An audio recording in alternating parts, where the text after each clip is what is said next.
kakilala ako noon. Binibenta niya sa akin tong blue car na to.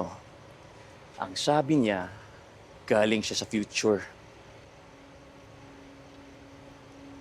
Si Chopper. Pinuntahan niya ako tala yung kotse na to. Binibenta sa akin. Sabi niya, 50% off. Pero may deal. Anong deal?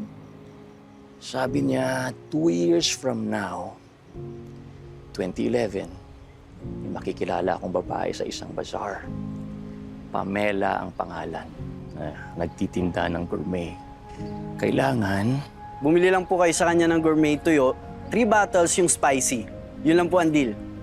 nung una, iniisip ko, ano ba to? Joke? O baka baliw na walang magawa sa pera? But, when I saw your mom, totoo na biglang bumabagal yung oras.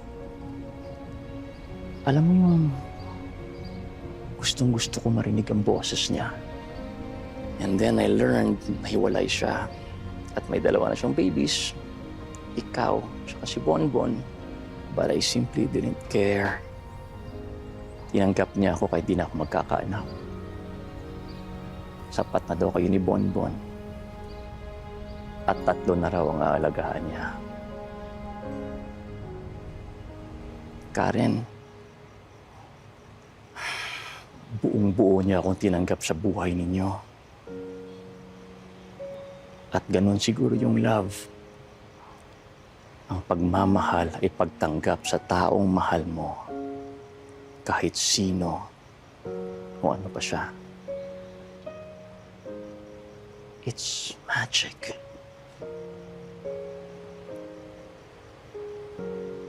Alam mo, Karen, kaya kita gustong isama sa garahe. Kasi gusto kong papalapit sa iyo. Alam ko na hindi ko kayang palitan ang dad mo sa puso mo. But we can be family. Diba? Kasi mahal ko kayo.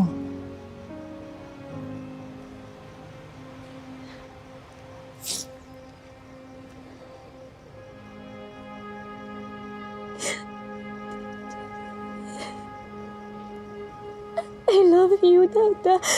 I love you, Dada. Anong tawag mo sa akin? Dada. I'm sorry, Tita. I'm sorry.